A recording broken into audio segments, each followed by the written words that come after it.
Welcome to the Broken Pie Chart Podcast, episode 266. I'm your host, Derek Moore. With me once again is our semi-permanent co-host, Jay Pestrichelli. Jay, what's going on today? Hey, Derek, I'm broken record again. Another week, another all-time high on the S&P 500. Market continues to move up in this very tight range, up and to the right, just tick, tick, tick, tick, tick, a little higher. Yet to see any kind of volatility or fear peeking into the market.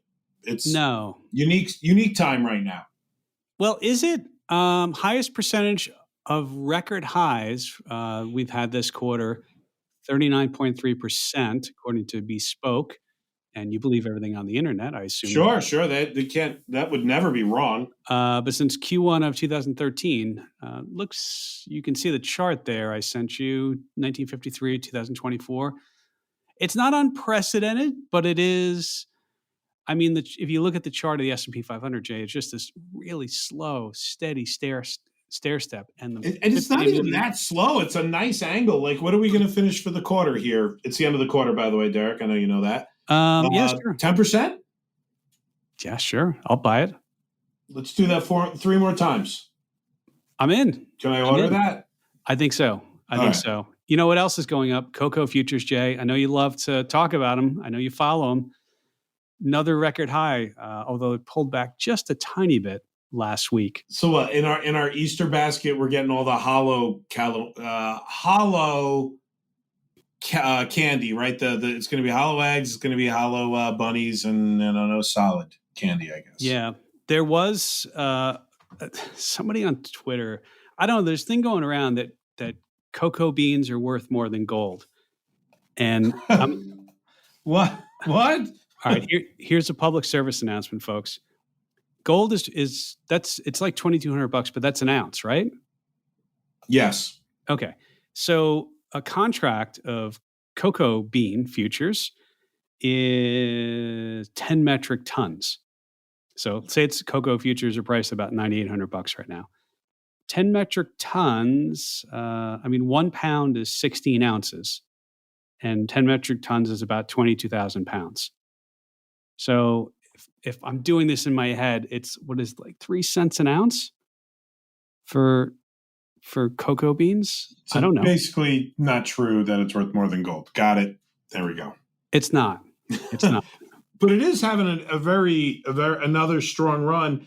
Is this a function of, I have not kept up on the news and you brought it up. Is this a function of demand, supply, dollar, commodities? What's going on? I think, I didn't look at the latest thing, but I believe when I looked at a couple of episodes ago or many weeks ago, it was supply.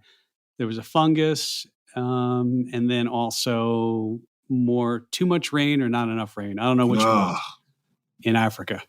So there you go. All right. Enough of the cocoa futures. You know what else is up?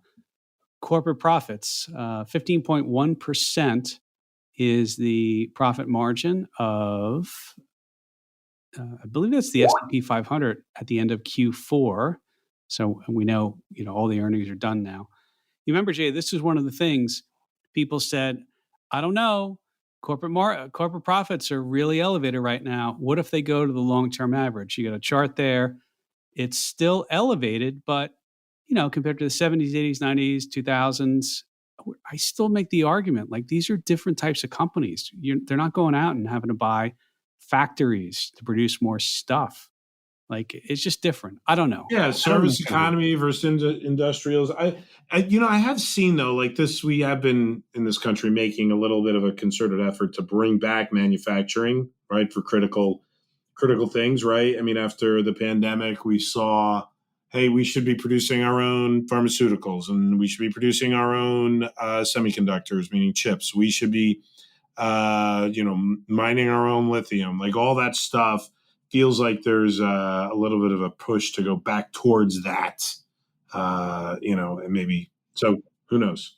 So that may impact this, but, I don't know. But I mean, I think it's confounded many analysts who said corporate profits couldn't be this strong or continue to be this strong, and they have. Well, I mean, you and I don't know what, what's going to happen going forward. That's what we buy. We hedge. We don't make predictions. Well, we make predictions, but we don't do anything with the predictions. It doesn't impact. They're for fun. Yeah. Entertainment purposes. For sports. So I don't know. If there's a lot of people say they have to revert to the mean, just like, forward PEs have to revert to the mean and the Shiller PE and all that stuff. I don't know what to make of it. I tell you what else I make, though, is Waller, one of the Fed governors, he gave a talk, I think Wednesday. What was that? That was yesterday. We're recording this Thursday because it's the holiday weekend. And he said some stuff. He said he called recent inflation figures disappointing. By the way, his year-end prediction, I don't know if it's a prediction or estimate of Fed funds rate, I think it was 4.875. I could be wrong on that. So he's in the 2-cut only camp. 2 to 3 cut. Yeah. Yeah. But he says inflation figures are disappointing and said he wants to see at least a couple of months of better inflation data before cutting. In my view, quote, it's appropriate to reduce the overall number of rate cuts or push them further into the future in response to the recent data. He also said, I see economic output and labor market showing continued strength while progress in reducing inflation has slowed. Because of these signs, I see no rush in taking the step of beginning to ease monetary policy. A hawk, Christopher. It sounds like us, I guess. I almost said Christopher Walkin, and then I would have had to read it. Wait, can you please reread the press release in a Christopher Walkin voice? Let me see. In my view, it's appropriate to reduce the overall. I'm doing it horrible. That was terrible. I don't like the otters and such. Remember he was in the Wedding Crashers one. Oh yeah. He's great. I like you with the otters and such, but all right. So Christopher Walkin is a hawk. That's where we are. Apparently. And Christopher Waller. Yes, very good. This just goes to, we're like a broken record. And by the way, I'm going to put an embargo or a stop to saying, hey, we talked about this before. We have new listeners all the time. So I think we should get out of the habit of saying, we talked about this before, but they might not have heard it. Like, this is what we've been saying all along. No, it's like, why the rush to cut? For who? For what? Economy's good, Jay, right? You got it. Looks like corporate, you just said profits are good. We've got, although yes, all that stuff, the things that matter right now to us that we talk about that drive market performance and drive the economy, all seem to be in a good spot right now. Of course, like you said, we don't know how long that's going to last. I think you may show us a little data shortly if you're going to give us a contrarian point, as you would normally do. But generally speaking, this doesn't feel terrible. Well, next thing we were looking at is triple top question mark. This is, who is this? This looks like this is Alpine Macro. I don't know who posted this, but let's go with it. Oh, the Daily Shot. The Daily Shot. Twitter. Okay. So Russell 1000 growth versus value. This is the, what do we got here? This is the relative, right? The ratio of growth versus value. So basically, when the chart is really high, it means growth is, on a ratio basis, is really outperforming value. Is that how I read this too? Yeah, I think that's what it's saying, right? So so for everybody that may not know, right? So their stocks are typically categorized as growth or value. Value, as the name would insinuate, maybe not as fast as growing, more of a stable. Maybe they have dividends, higher dividend rates, whereas growth are obviously more momentum stocks, right? Typically, you see the tech stocks in this growth category. So what a lot of folks watch is, hey, how are the growth stocks doing versus value? Like, where should I rotate? Should I be doing more growth? Should I be in more value stocks these days? I think we know that the push for a lot of, the Magnificent Seven, not all seven of them anymore, but that has been more of a growth-oriented push in the market going higher. The idea here is that, hey, there is usually a rotation at some point back to value, where value stocks like, I don't know, Campbell Soup's value stock. I was going to say Boeing, but maybe that's a unique situation. What's going on in that company right now? Name a nice value stock, Derek, to help people understand the British difference. Tobacco, Right, there you go. So this is kind of utilities, right? Can they fall in that range too? Yeah.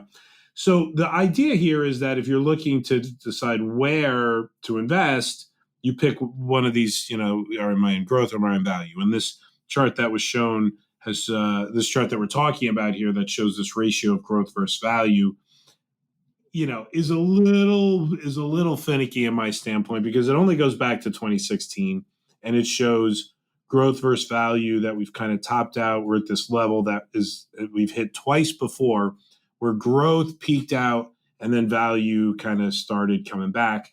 But this is my problem with this chart. I know nobody can see this but you and I, Derek. But even in this chart where it shows like, oh, maybe we're at this triple top and growth has kind of run a little too far against value, the pullback that it does where the rotation to value isn't really extreme, right? It just, the worst case is that it goes back to even between 2020, 2021, 2022, 2023. You got this little rotation. Am I reading this right? In 2023, in the first half of 23, maybe, or that you had this rotation back to value, but growth still has been outpacing value if you go all the, when you get that ratio of switching to one since 2019. And even though you might have this kind of rotation back or growth may take a little ease versus value, it's still pretty obvious that growth continues to be the one driving this. And this is a limited time. Like, really, you're only going to show me back to 2016. How about a little longer history here, Daily Shot? I'll do better next time, but Daily Shot, you can do better. You can do better, Daily Shot. Yeah. So I'm going to say this is a convenient, clickbait chart. I would say that growth doesn't have to crash for value to do better. Like they could both things could be true at the same time, where value could just catch up. Yeah, value could just catch up. And guess what that would do to this market that we have? Oh, it would be special, I think. It would push the market higher, right? Well, we're seeing that. We're seeing more participation. Remember, the market is up 10% year to date and Apple's down 10%. And it's the biggest stock in the index. Like, other stuff is coming up. Other top 10 stocks are also down. Tesla's down, 30% this year? Market's roaring higher anyway. It's fine. It's fine. Yeah. All right. Let me do a quick public service announcement, Jay. The second one. Someone, by the way, is going to email me. You can do that, derek.moore@zegafinancial.com, derek.moore at Z as in zebra, E as in Eddie, G as in George, A as in Apple. Financial's up to you to spell correctly. Someone's going to email me my math's wrong on the ounces and the tons and all that, but I look forward to those emails. Here's the second PSA, public service announcement. And it goes back to what is your total return or your dividend adjusted price versus the price return. And I grab this as an example, Jay. It's we happen to use some of the short duration high yield, short duration loans, and some of our hedged equity products or strategies we run. But here's one from State Street. This is the Blackstone High Income ETF, HYBL. Not a recommendation. If you want to buy it, buy it. If you don't want to buy it, don't buy it. But it's 4.1827% is the price return since December 30th of 2022. The total return, including dividends, and assuming those dividends are reinvested back into shares when the dividends are paid out, that return jumps to 14.3%. So, and this, last time I looked, this was a little bit over 8% dividend yield, distribution yield, I would say. So that's a big difference. And I bring this up again and again because I think often most charting platforms, I'd say almost them all, Jay, only look at the price return. They do adjust for splits. They don't do a dividend adjustment. You've got Yahoo Finance, I think, has that. So there you go, Jay. That's my public service. If you're looking for the return of your investment, of course you have to include any distributions you may have earned while holding that stock. Like, just looking at a chart, we go through this, obviously, right? We manage ETFs that have dividends in them. And so one of the things that we're constantly reminding people, please use total return, include the distribution, because that is part of the return of whatever you're owning. Yes, thank you for that public service announcement. And Derek, how would you instruct somebody to, be able to earn that total return. I think you touched on it a second ago when you were talking about the difference between the price change and the total return. Right. So this is an example of if you were just if you got a dividend, and every time, and most brokerage firms these days have automatic dividend reinvestment, that's sort of what the total return, assuming you invest the dividends every time they come out, you reinvest them back into shares. You could also put it under your mattress, but in that case, you don't get any return on the money. So you can't really put it. I mean, you don't get checks anymore. No.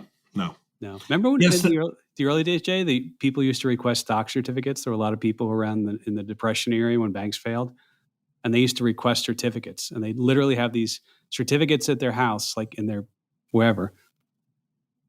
Nobody does that anymore either. Nobody does that anymore, right? You'd see in the old movies, they'd be in like a safe, right? It's like, oh, this person has some old GE stock from, right. No, that doesn't happen anymore. Now, the only time I see anybody requesting stocks is when they want to put it on their baby's wall, like a share of Disney. Oh, yeah, the mouse ears. Yeah, right. Okay, so some of the stock, there's some art on those stock certs that you're like, oh, I bought him a share. And every... We did that for our son.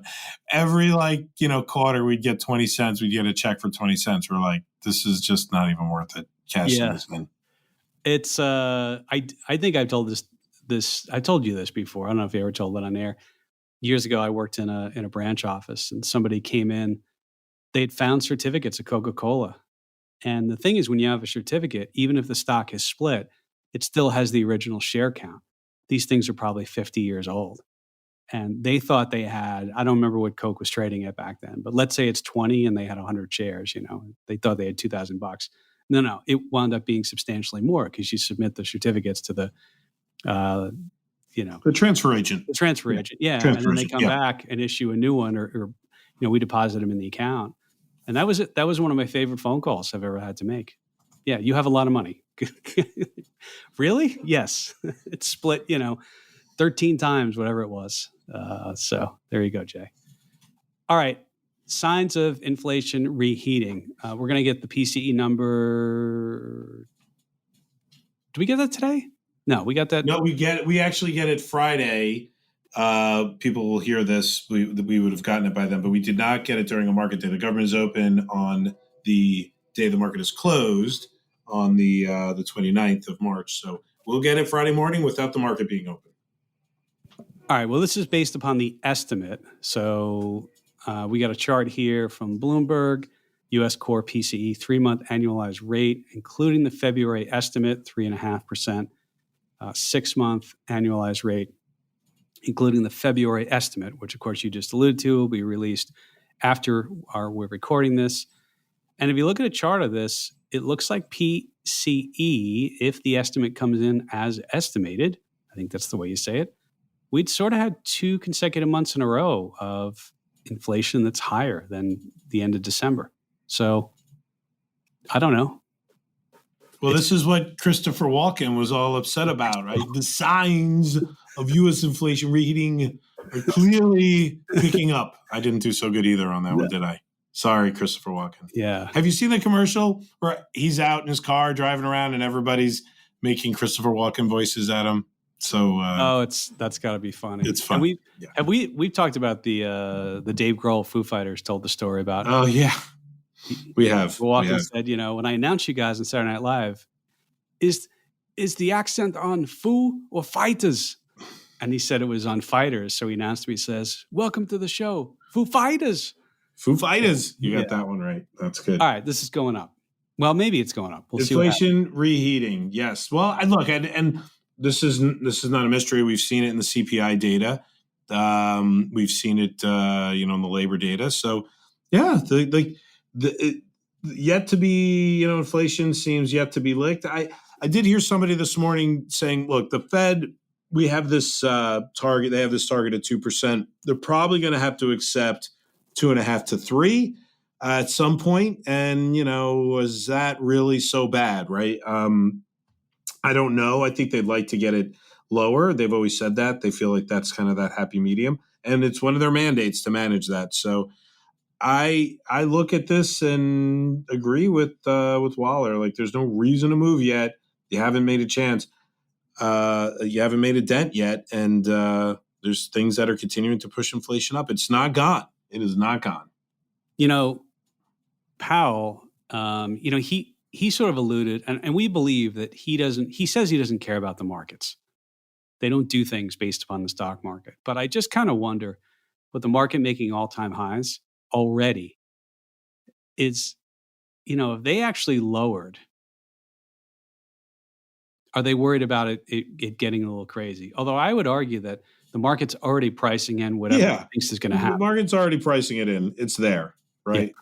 And it wants it to stay there because even though they've started to lower their estimates, the stock market doesn't seem to care. Oh, we're going to do not the Fed. The Fed never said 6, but the bond market was expecting 6.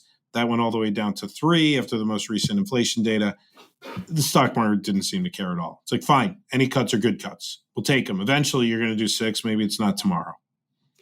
It's also really, I think that's reflected in the VIX and the VVIX data too. We're watching volatility all the time. Jay, VVIX down below 80. I think the last reading was 76.57.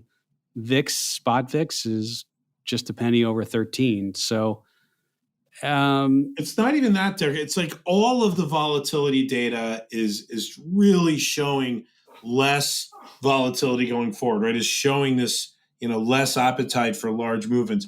I know you and I both track this in one of the models that we run, and we take a look at option data, volatility data, try to decide if the market's going to have a lot of wide movements or narrow movements. You didn't even talk about this. We've had another trigger fire that's comparing kind of the short-term 10-day volatility to the 30-day volatility. We've got some other data that's also ready to fire, which is comparing the 10-day volatility to the 90-day volatility. Like volatility, this reduction in volatility is starting to ripple throughout the option chain, which is where you would see people throwing on protection or even speculating to the downside. And it's not there. There is, it is as loud as I can hear it right now, that there is no expectation for dramatic market movement. It's out. The volatility has been sucked out of the market. Yeah, I mean, not only that, but like you said, in the shorter term, I mean, just to put some perspective on this, some color on this, it's below 9%, the 10-day implied volatility, meaning on the very shortest end of the curve, the volatility curve, it's nothing. It's nothing. I mean, it's like if volatility was 0, you'd just be buying the options at intrinsic value. That's all you'd be buying. There'd be no time value, essentially. So it's low. It's low vol. Absolutely. And the contrarians would say, oh, something's coming. Something's coming. But historically, when we've seen volatility low, it tends to, the market tends to be, it may not go up, but it could go sideways. I mean, it just. Yeah, because it's almost like insurance is so cheap right now. Like that, when I say insurance, using options to protect a portfolio is so cheap right now that it almost means that when people get frightened, they don't have to sell because they bought some protection in their portfolio. So vol goes down, protection gets easier to digest, easier to put up. It's going to cost me 2.5% to buy an out of the money put, 10% for a year. At that point, let the market do what it's going to do. You can weather the storm. So there's less panic reaction. I mean, right now, every single dip, even intraday, seems to be bought. So this is, again, we have seen this happen before, where lower volatility begets lower volatility. 2017 is the most extreme example of it, but it's happened a lot of other times. And we said this. I'm trying to think. Sorry, when did we first say we've entered into a multi-year lower volatility regime where we don't expect to see a lot of scenarios where the VIX pops above 30. By the way, that being said, you never know when that can happen, right? Leading into the pandemic, nobody saw a lot of fear either. So things can happen, right? This is not we're not saying use leverage, spend everything you can on upside capture, right? That's not what we're saying. But we're saying just when you read what is going on here in the options market, you can have this long period when volatility stays low. And as an option trader, it means you have to pay attention to that. But just because volatility is low, it could actually be lower than what the implied volatility says. So, like, this is one of those scenarios, Derek, that I am not in the camp that a low VIX is a reversal indicator. That I think that's a myth. Sure, it could line up that way, but right now everything we're seeing is showing that what we've seen for the first part of this year should continue. It goes to say that also we're saying that someone who has accumulated wealth, has assets. It's why we hedge, because you just don't know. Like, you don't want to be like, oh, it's all clear right now, so I'll take off my hedges. And it's sometimes that happens where emotionally people are like, oh, I don't think I need to be hedged anymore. But it's really inexpensive right now. Like, the time to hedge is not when the market's already down 35% and volatility spiked to 30. That's step into my office time if you want to hedge using options. Yeah, that's right. So, all right, Jay. I think we're going to keep it short this week. Sadly, the Peruvian debt markets and convexity on mortgage-backed securities, we'll have to wait till next week, Jay. Darn. I hope I'm around for those. Maybe I'll keep the mic rolling after you leave, and I'll just keep talking about that. No, that's it. Let's do a quick holiday one. Jay, any quick recommendations? I am watching The Three Body Problem on Netflix. Interesting take. I'm halfway through it. I think I'll probably continue watching it. So, not high recommendation, but good. Like, so far, so good. Okay.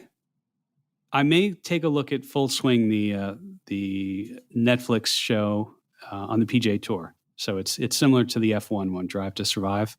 Oh yeah, I've seen that. Not bad. Did you see the one? It focuses on a lot of players that live here in South Florida, so felt like seeing a little bit of home on Netflix. Yeah, we have John Rahm out here. I think he lives not too far from me, but he switched to live, unfortunately. Well, there's a lot of discussion about that in that show, so you'll enjoy that. All right, I'll take a look at that, and that's it, Jay.